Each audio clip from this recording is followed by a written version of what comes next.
Hello there. I'm sure many of you have probably at some point or another encountered either a partial or full-on lot break. The first time it happened to me, I remember I was playing on a lot in Mount Komorebi that I had changed from a vacation lot to a regular living lot. As I am sure some of you more avid builders out there, as well as people who have downloaded some great builds off the gallery, sometimes you can update a wallpaper or place a fridge or a stove next to a wall, and the game might be like, oh, I'm going to delete this counter clutter or this curtain if you place that. Usually, this is just a side effect of using the Move Objects cheat, where if you try using build mode later on with that cheat, it might get a bit confused and remove some of the items on you, but it's usually no big deal. Well, as I was editing the lot, I wanted a nice little miniature rice garden with a statue to be placed just outside of my man-made hot tub. Using the amazing Move Objects cheat, I was able to get all nice and perfect exactly how I wanted it.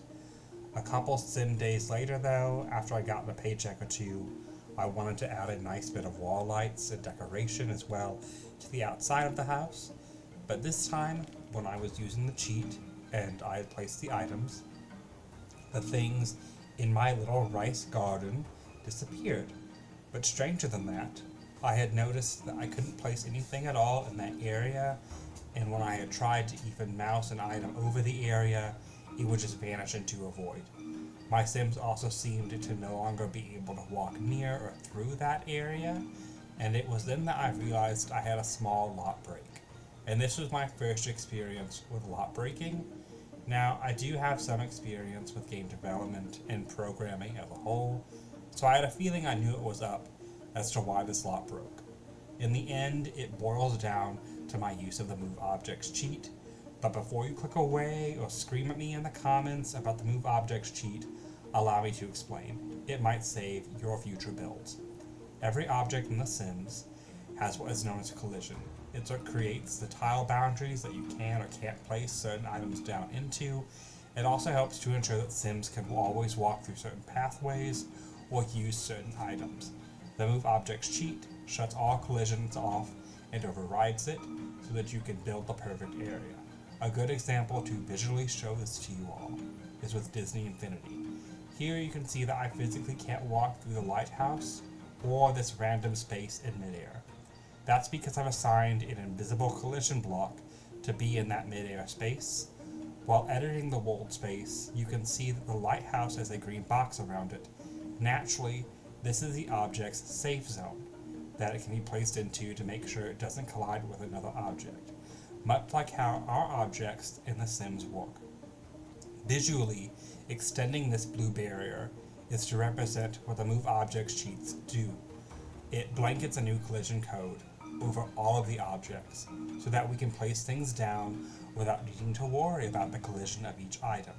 Now, normally the Move Objects cheat is totally safe to use and won't impact your builds negatively.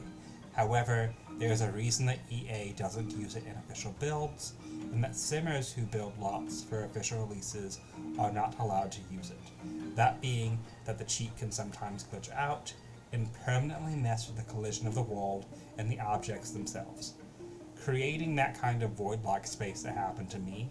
Sometimes this happens in a scale that permanently bricks up the lot for you, and other times it's just one area. Usually just bulldozing the lot will fix it for you, and you'd be surprised how often this kind of corruption actually causes lots to break. I'm not saying you should stop using this cheat or stop downloading builders who use it, but what I am saying is that because this can happen, it's important to constantly save your game and or save your lot as you're building it to your own personal gallery when you use the Move Objects cheat. That way, if you have to move the lot, you can easily just load in a copy of the build from your gallery or a copy of an existing save. The game will typically keep the last 5 saves you had in a save file as backup points to recover to. I hope this information helps keep you prepared and helps keep you backing up your saves, as well as giving you a little bit more information so you're not completely blindsided when a small or even full bit of lot corruption happens in this kind of issue.